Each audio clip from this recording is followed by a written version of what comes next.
Hai, selamat malam semuanya. Ini kali ini agak malam ya kita live-nya di jam 21 harusnya, cuman kita tadi agak mundur sedikit memang karena kita menunggu dokter Lotar. Maklum ya teman-teman, pasiennya banyak banget di rumah sakit. Jadi ini pas banget dokter Lotar sudah bisa standby dan kita bisa memulai live Instagram kita malam hari ini. Jadi selamat datang di Instagram Live Marathon. Ini Dikdok, diskusi karo dokter. Dan kali ini kita dalam program Instagram Live Marathon 100 episode. Happy banget karena hari ini sudah di episode 69, sudah 30 hari kita Instagram Live Marathon. Dan malam ini kita dengan dokter Lotar akan ngobrol. Kita ngobrolin apa sih? Nah, dengan dokter Lotar nih. Oke, kalau gitu nih dokter Lotar sudah gabung. Hai, oke. Kita langsung undang aja dokter Lotarnya kalau gitu. Ditunggu dulu ya. Oke, udah diundang. Dokter boleh diterima?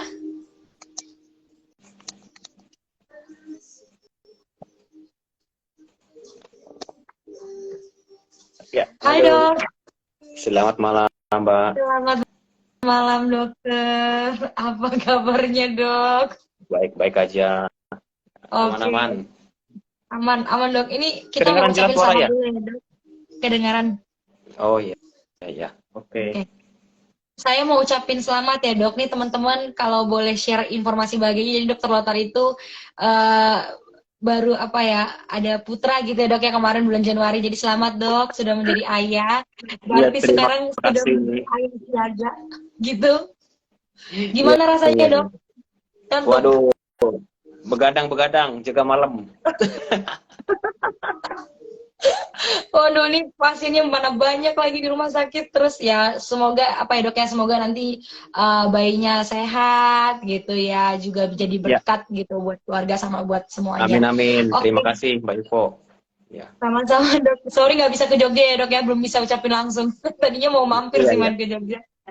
Dok, kita kenalan dulu nih. Teman-teman dokter Lotar ini juga salah satu dokter yang banyak banget bantu Dikdok gitu ya. Jadi kalau teman-teman kepoin dari episode 3, ada episode sudah 3 kali kalau nggak salah Iya, bantu edukasi di Dikdok gitu. Dan dokter Lotar pun punya akun edukasi nih. Ini Doklot nih yang lagi kita gabung sekarang. Jadi ini juga dokter Lotar mencoba di kesibukannya itu kayaknya menyelip-nyelipkan siapa tahu masih sempat gitu ya memberi tahun, edukasi, tapi nggak apa-apa dok, minimal try ya dok ya. iya, iya, betul, betul. Tahun ini belum nih, semenjak ada baby. Dok kalau butuh bantuan nanti kontak saya aja dok, saya bisa Woi, bantu di doklotnya. Jadi teman-teman boleh nanti kepoin. Jadi dokter Lotar memang coba sharing lumayan beberapa tuh kemarin ya di akun doklotnya, hmm, boleh follow dan kepoin apa aja sih yang dokter Lotar sharingkan. Dok kita kenalan dulu dok. Ini saya tadi kan nggak bisa tuh tuliskan nama dokter panjang banget ya. Jadi mohon maaf saya seperti biasa singkat MV-nya. Dokter ya. boleh kenalan. Sebenarnya nama MV-nya itu apa? Terus dokter tuh sekarang aktivitasnya apa aja dok? Silahkan.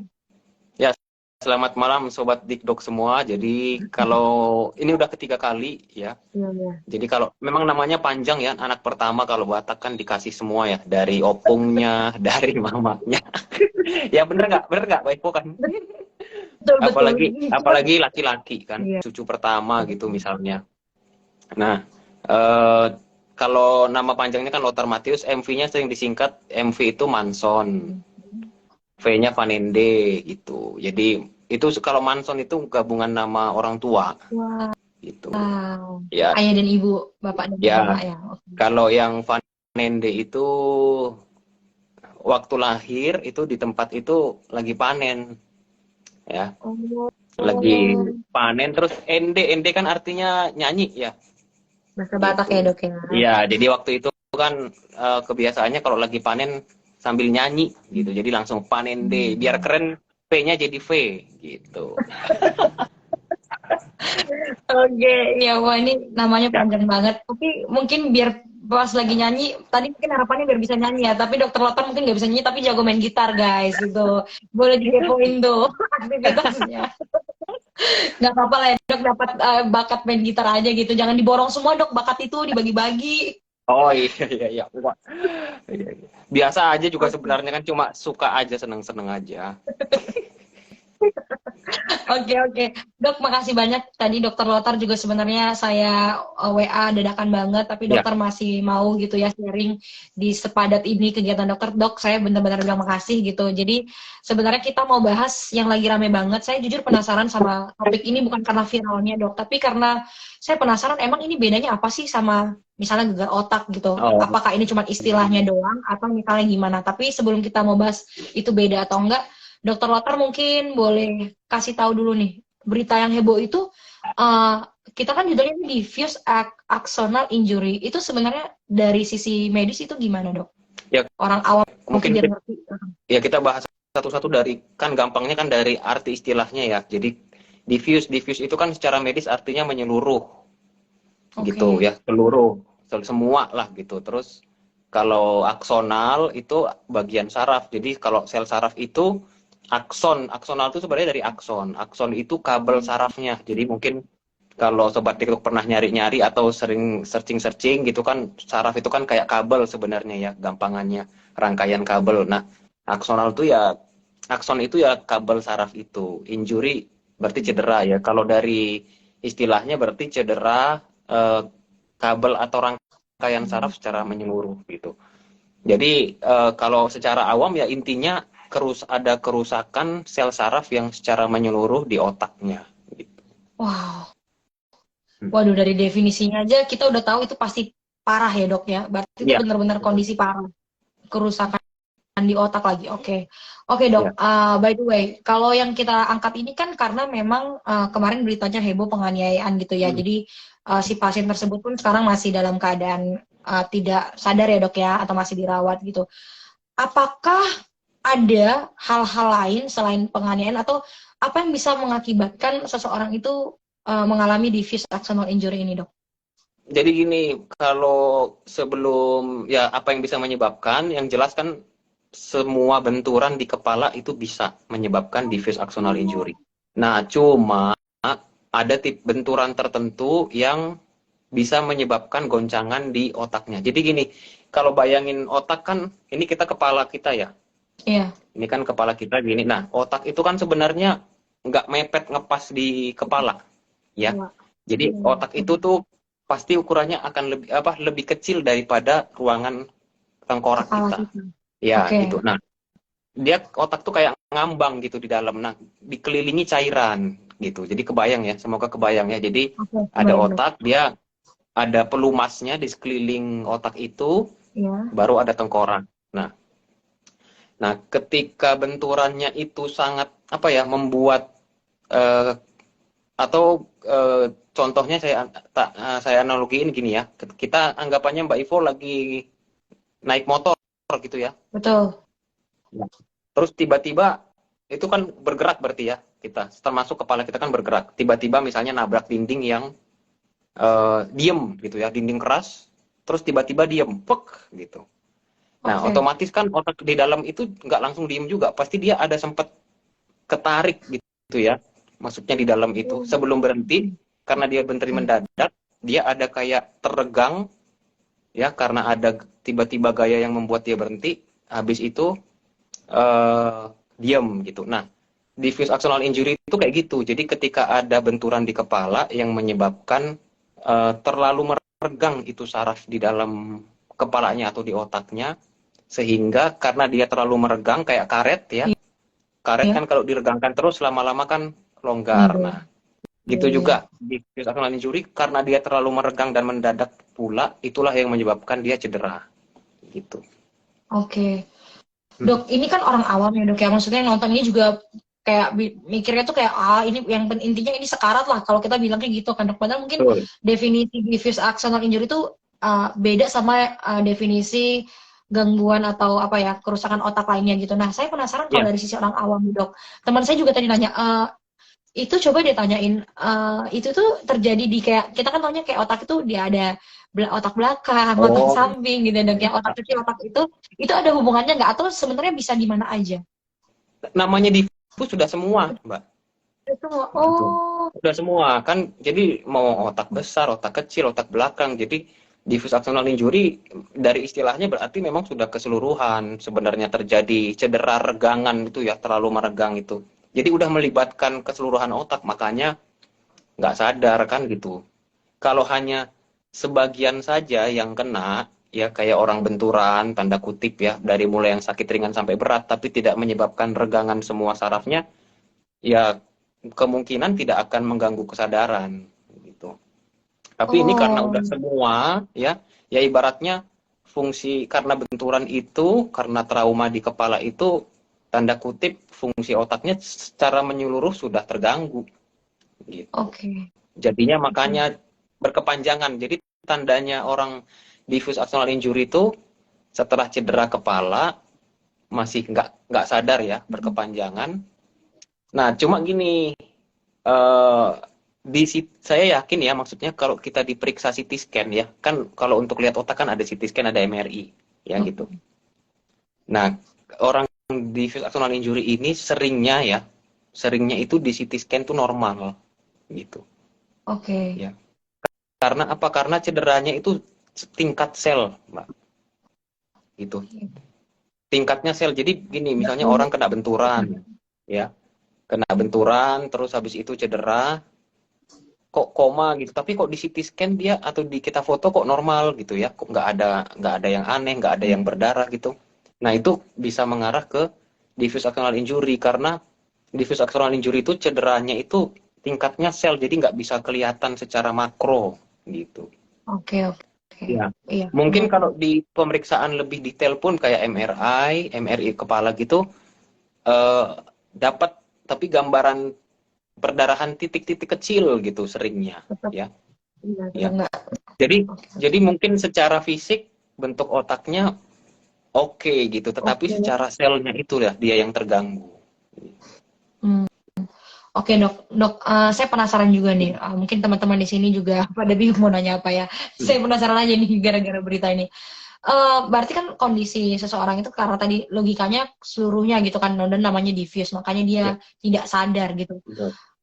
Alur kesembuhannya itu apa dok? Misalnya kalau misalnya pun apa ya istirahat atau lagi koma itu rentang waktunya biasanya maksimal berapa, minimal berapa, ada nggak kayak gitu dok?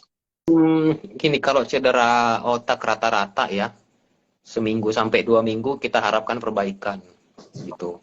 Oke. Ya, seminggu, 2 minggu sampai dari cedera awal. Nah, tetapi di diffuse axonal injury ini kita mungkin kurang bisa memprediksi ya sampai kapan bisa akhirnya sarafnya itu menyembuh ya sampai akhirnya kesadarannya bisa pulih gitu. Jadi yang bisa kita harapkan atau misalnya secara medis diharapkan itu ya selama perawatan kita kasih atau kita support dengan lingkungan-lingkungan atau usaha supaya sarafnya itu kondisinya lingkungannya baik dan bisa tumbuh dan bisa menyembuhkan gitu. Masalah nanti berapa lama dia respon itu sebenarnya nggak bisa diprediksi. Bisa 1 bulan, 2 bulan, 6 bulan, kita nggak tahu. Hmm, gitu. Oke. Waduh, iya benar. Nah, penasaran lagi nih dok, orang awam lagi ya dok, orang awam. Pengobatannya apa dok? Maksudnya apakah memang kalau udah diffuse axonal injury itu dioperasi kah? Atau misalnya kalaupun dioperasi, gambaran kerjanya gimana sih dok? Kita penasaran. Jadi kalau diffuse axonal injury konsepnya tuh bukan operasi ya Mbak. Operasi itu kalau trauma kan misalnya ada darah nih, Hmm, ya ada darahnya diambil gitu ya, otaknya dibuka diambil. iya. Tapi tadi ya diffuse axonal injury itu secara makronya itu otaknya oke, Bagus. darahnya nggak ada yang banyak banget gitu. Tapi cederanya cedera sel sebenarnya. Nah makanya operasi itu tidak akan banyak membantu gitu ya pada beberapa kondisi kecuali memang otaknya bengkak gitu ya Mbak Ivo ya, otaknya bengkak Hmm. jadi perlu dibuka tengkoraknya supaya ada ruang tambahan gitu. Tapi pada umumnya di spinal injury itu tidak bisa ada terapi operasi gitu. Terapinya ya kita kasih nutrisi ke jaringan saraf di otaknya supaya kita usahakan dia kerja maksimal dan harapkan ada penyembuhan tadi. Jadi robekan-robekan regangan sarafnya itu sel-selnya kembali jalan, baru nanti bisa membuat perbaikan secara kehidupannya ya, secara yang kita lihat misalnya jadi sadar, bisa respon kayak gitu.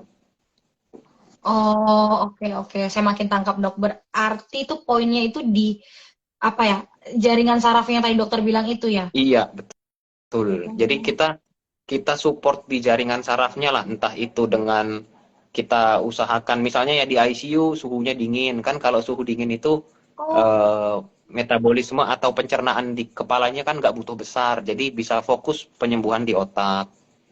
Terus habis itu oksigennya ke otak bagus, nutrisi ke tubuh bagus sehingga harapannya ke otak juga baik. Obat-obatan untuk menumbuhkan saraf atau memicu sarafnya supaya tumbuh gitu. Jadi usaha-usaha kayak gitulah yang bisa dimaksimalkan. Kalau ada perawatan berarti kalau ada luka ya lukanya diperbaiki. Misalnya habis benturan gitu kan luka-luka. Ada infeksi kita tangani infeksinya biar tadi fokus pengobatan badan itu di otak. Nah, udah selanjutnya respon badannya itu kita masih harus nunggu gitu. Hmm, iya iya betul betul. Oke oke, saya mengerti. Oke, dok. Lagi tadi pertanyaan yang dari yang di awal tadi dok. Saya penasaran banget. Emang ini berbeda nggak dok sama gegar otak? Bedanya apa dok Geger kalau otak. beda? Geger otak kan sebenarnya istilah awam dan istilah umum ya, gitu. Iya. Jadi pokoknya semua benturan di kepala ya Oke. itu mungkin mungkin ya ini saya nggak sebenarnya geger otak di medis pun sebenarnya nggak ada Nggak ada. istilahnya ya, nggak ada. Oh, Jadi alah. ya itu sebenarnya istilah awam ya geger otak gitu. Tetapi kalau di medis itu ya bentuk trauma kepala secara umum gitu ya. Trauma pada kepala gitu. Tinggal trauma kepalanya ini kalau secara medis apakah ringan, apakah sedang atau berat gitu. Oke. Itu di kalau secara medis bisa dibagi jadi berdasarkan kesadarannya Mbak Ivo. Jadi misalnya ada orang habis benturan tapi masih sadar berarti trauma kepalanya ringan. Kalau kesadarannya agak-agak ngantuk atau agak sulit dibangunkan sedang. Kalau sampai koma mungkin yang jadi korban yang lagi viral ini mungkin sampai koma, Iya. trauma kepalanya berat. Nah, gitu. Itu dari istilah medisnya. Ada lagi lebih spesifik, misalnya setelah difoto ada perdarahan berarti ya perdarahan otak karena benturan gitu sih. Jadi Oh. istilah geger otak itu sebenarnya istilah umum dan awam. Jadi kalau kalau saya simpulin sih ya geger otak umum. Nah, di dalamnya itu salah satunya jenisnya diffuse axonal injury gitu. Oke.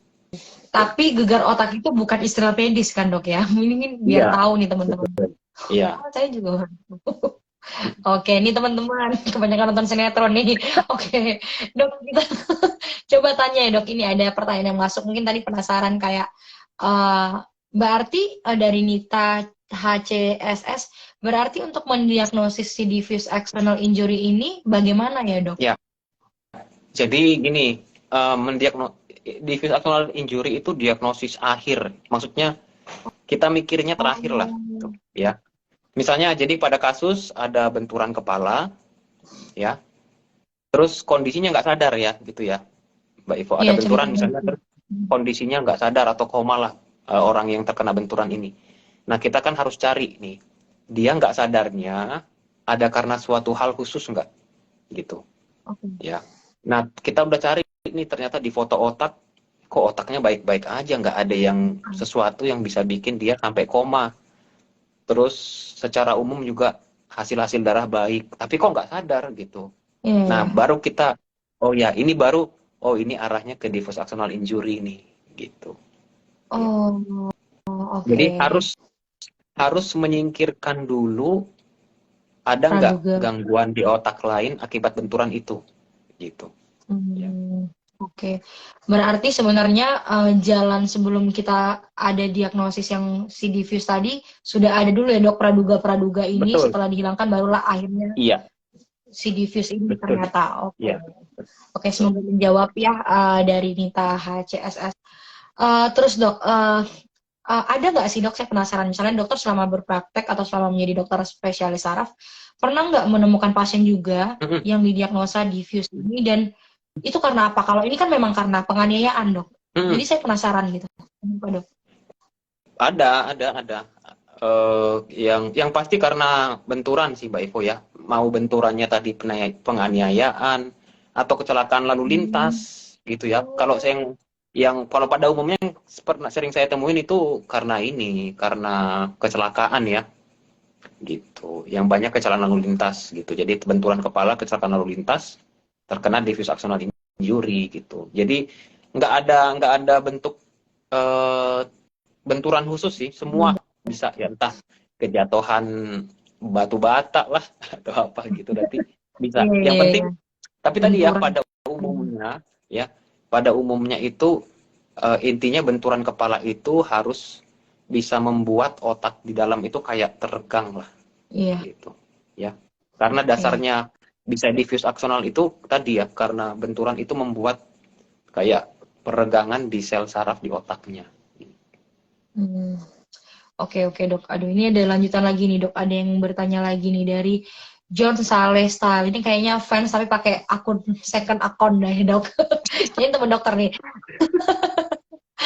Apa nama nutrisi atau vitamin untuk agar sarafnya growth dan termaintain?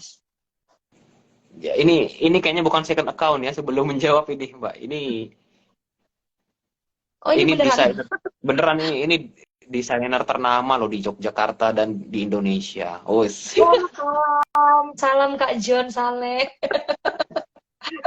jadi nutrisinya sebenarnya ya ada sih, maksudnya nutrisi bisa dibilang nutrisi secara umum ya, nutrisi secara khusus. Nutrisi secara umum ya agar ini kebutuhan karbohidrat, protein ya untuk badan secara umum ya itu tetap dibutuhkan, tetapi vitamin-vitamin khusus ya juga ada ya yang khusus untuk kita rangsang perbaikan di otaknya gitu. Mungkin nggak perlu sampai nama kali ya. Iya, nggak perlu dok. Kita Gitu. nggak di Iya, endorse. iya. Nanti Iya, kita muter-muter aja ya. Kak, iya, iya. kalau misalnya butuh namanya. Oke, oke, oke. Ini dok, lanjutan lagi dok, mungkin terkait yang tadi, gimana sih kok proses diagnosisnya bisa kayak gitu? Ini dok, selanjutnya kalau misalnya pasien trauma kepala, lab dan MRI-nya bagus, pasien seperti ini penanganan awalnya bagaimana dok? Penanganannya pada benturan umumnya ya, jadi ya kita tetap pertahankan jalan nafasnya baik, ya Hmm, kita kita tetap pertahankan supaya nafasnya bagus, kita evaluasi saturasinya supaya tetap di atas 95%, terus tensinya bagus. Ya, dasarnya itu. Nanti kalau ada hal-hal lain yang mengganggu, misalnya tadi ini labnya bagus ya, oh lab dan MRI bagus, ya iya. udah, berarti udah cukup lah kita pertahankan itu cairan. Kan dasar Oh, hidup manusia kan cairan sama napas ya. kenapa? Ya udah itu aja. Nah, kalau di perawatan khusus tuh ada terapi, misalnya terapi tadi saya bilang hipotermi, jadi dibuat suhunya itu dingin, suhu lingkungannya, Hmm, supaya metabolisme ke otaknya nggak terlalu banyak butuh bahan bagus. bakar lah gitu. Jadi bisa fokus untuk perbaikan di otaknya gitu.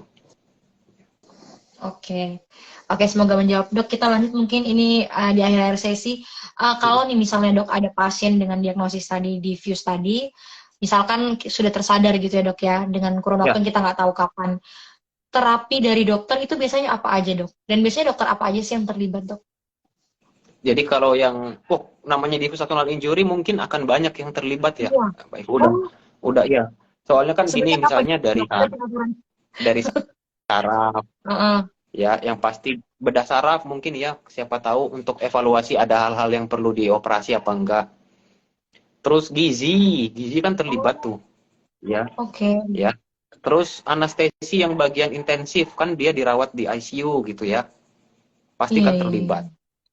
Kemudian mungkin dari penyakit dalam gitu ya, misalnya selama perawatan kan perawatannya lama ya, dan perawatan lama kan Hmm. resiko apa infeksi ya, atau ada sesuatu dari darah-darahnya yang nggak pas, jadi pasti akan dirawat penyakit dalam juga. Terus fisioterapi, Oke. rehab medik ya, Iya. ya rehab medik itu pasti terlibat karena supaya menjaga badannya tetap bisa maksimal ya, itu untuk pencegahan supaya dia tidak misalnya kalau baring terus kan Betul, nggak betul. baik ya buat ototnya, nafasnya gitu. Pasti ya, paling nggak itu yang akan ngerawat lah selama di rumah sakit gitu. Hmm. Ya. Oke, itu aja udah 6 ya dok ya, bahkan mungkin Iya, bisa lebih daripada itu. bisa lebih dari itu, minimal itu. Ya. Oke, yang tadi dok terakhir dok, terapinya biasanya apa nih gambarannya kalau misalnya dia udah kesadarannya udah ada gitu. Poinnya itu kan dok Oh ya, iya, sampai dia harapannya ada kesadaran. ya. Jadi sebelum kan dia tahapannya kan koma dulu ya, pada umumnya Iya. koma gitu ya. Koma itu kan benar-benar nggak sadar ya, nggak buka mata lah atau apa gitu. Iya. Nah, untuk sebelum sadar itu dia ada tahapannya, Pak. Jadi misalnya dia melek dulu ya, gitu. Oh, nggak bisa langsung kayak di sinetron gitu ya dok, yang kayak Nggak bisa, kamu gitu, nggak bisa nggak ya. bisa. Nah, jadi pasti dia akan ada melek dulu. Jadi kayak ini, kayak Oh, kayak bayi lah, Pak ya. Jadi melek-melek tapi nggak ada respon gitu, cuma lihat-lihat kayak gitu. oh, Pasti tahapannya akan gitu, gitu. Baru nanti pelan-pelan bisa respon lingkungan, dipanggil bisa, atau mungkin nanti merespon, bicara gitu. Jadi tidak akan bisa dari diffuse axonal injury langsung melek, langsung wah kayak biasa normal gitu. Tahapannya akan panjang oke. gitu. Ya, jadi, nah, kalau terapinya, kalau sudah bisa melek ya, misalnya gitu ya, Iya, istilahnya sih anggap ya. secara medis vegetative state. Jadi dia atau ya vegetative state ya. Jadi intinya dia tanpa bantuan alat bantu itu tetap bisa nafas ya, tetap bisa eh, jantungnya tetap normal, bisa berdenyut, tapi mungkin respon lingkungannya yang nggak ada gitu. Nah, itu tuh bisa jadi tanda salah satu perawatannya sudah boleh tidak intensif gitu kalau sudah seperti itu. Nah, nanti setelah kalau udah pada tahap itu ya pengobatannya tadi sama, tetap dengan obat-obatan terus dan Hmm. stimulasi saraf dan juga secara fisiknya gitu. Oke, oke. Wah, ini jadi banyak saya ngerti nih malam ini gara-gara dokter Lotar. Oke, oke, dok. Ya. Dok, ini terakhir aja dari dokter, dok.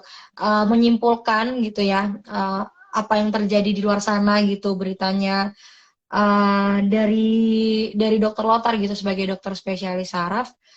Hmm, ada nggak yang lebih parah sebenarnya di gangguan otak itu selain si diffuse ini? Atau ini memang udah bagian kayak misalnya cancer ya dok ya, cancer udah stadium 4 itu, atau ada nggak yang lebih parah daripada ini? Eh sebenarnya kita nggak bisa bilang ini Nggak ya Mbak, bisa benturan di membedakan. kepala itu Hmm. ada lebih parah ringan apa enggak gitu ya. Semua cedera di otak itu ya tidak baik buat ininya, tidak baik buat sel sarafnya gitu. Hmm. Nah, tetapi uh, diffuse axonal injury ini bisa dibilang tadi ya cederanya cedera sel, Mbak. Kita nggak bisa melihat Iya.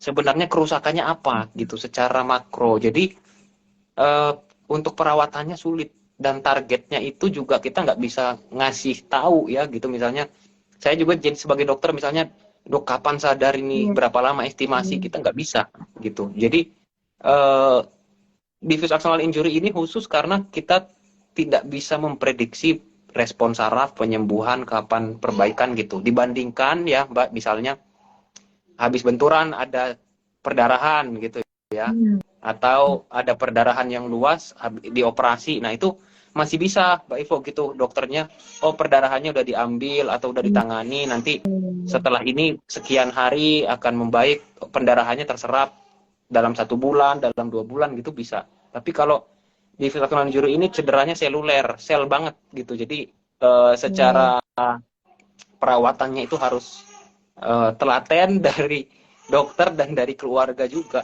Gitu. Oke. Wow, dok, boleh terakhir ini dia Ya. minta tolong dok terakhir. Terakhir ya dok ya dari Nita lagi HCCS. Dok terakhir dok, kalau sudah diagnosis di axonal injury, ini kemungkinan pasien sadar kira-kira besar nggak dok kalau dipresentasiin? Tadi sebenarnya udah dibilang sih. Ya. Kalau sadarnya gini loh, pertanyaannya sadarnya kalau sadar normal kayak kita gini ya, kayak kembali itu sebenarnya sangat kecil, nah, ya, Oh iya untuk dok ya. kembali ya. Jadi kalaupun sadar itu pasti ada gejala sisa, terutama fungsi berpikir otaknya lah, gitu. Dia tidak akan kembali jadi orang yang sama sebelum dia terbentur, secara fungsi otaknya, ya, Iya. gitu. Apa Ya, apa aja dok misalnya kemungkinan ya, besarnya itu? Apakah amnesia ya, gitu atau apa? ya misalnya secara kognisi, secara kognitif ya, fungsi berpikir, fungsi komunikasi, kayak gitu, ya. Tapi untung ini ya, untungnya ada harapan karena dia berapa tahun umurnya 15 ya, kayaknya ya. 17 ya, berapa 15 antara itu lah dok. 17 sih kayaknya dok. Ya, Sudah kuliah 17 dok. ya. Ya, kita masih bisa berharap masa-masa pertumbuhan lah gitu dibandingkan dengan misalnya yang udah dewasa gitu ya, umur 30 apalagi udah tua gitu misalnya ya. Jadi ya perkiraan akan lebih baik dibandingkan dengan usia 30 sama 40 karena di usia dia masih bisa berkembang otaknya gitu ya. Oke, oke, thank Terus you sudah dijawab juga. Apa dok? kalau untuk tadi saya bilang ya melek itu ada lah kemungkinannya ya, melek sekedar buka mata gitu ya ada. Tapi kalau untuk sadar ini kemungkinannya kecil banget, persentase wah saya nggak bisa bilang Jangan dok. pastinya ya berapa. Oke, oke. Wah itu baby Lemuelnya udah nangis. Oke dokter, sebelum kita pisah, dok kangen papanya itu. Oke dok, sebelum kita pisah nih, dokter boleh sharing dokter praktek di mana atau misalnya boleh DM di Doklot atau di Instagram pribadinya kalau ada teman-teman yang mau konsultasi sama dokter atau tanya-tanya seputar kesehatan dok. Iya iya. Jadi kan ada dua akun ya Instagram ya, akun pribadi sama yang ini Doklot. Silahkan kalau ada teman-teman yang mau konsultasi, saya usahakan bisa balas ya, bisa jawab supaya bisa bantu ya kondisi kesehatannya terutama yang saraf. Terus praktek sehari-hari di Siloam Jogja ya, di Siloam aja di Jogja ada Senin sampai Sabtu, nanti bisa dilihat juga di website Siloam Jogja ya kalau misalnya mau konsul. Full Senin sampai Sabtu, jangan diganggu lagi yang lain. Oke deh. Dokter Lotar, makasih banyak dok. Kita banyak tahu jadinya tentang si devious axonal injury ini. Ya. Makasih juga banyak hal yang tadi kita kira begini, ternyata kenyataannya begitu gitu ya. Iya. Cuman kita berdoa ya teman-teman, semoga si pasien ini diberi kesembuhan secepat mungkin, itu kan harapannya ya, kesembuhannya secepat mungkin gitu. Oke dokter Lotar, kalau gitu kita akan pamit. Terima kasih banyak. Salam sama istri dan keluarga di sana, sama keluarga dok. Sehat-sehat ya dok. Siap malam. Iya. Terima kasih ya sudah diajak lagi didik dok. Ya. Sama-sama dokter. Gitu kita pamit ya teman-teman. Selamat malam, selamat tidur dan selamat malam ya.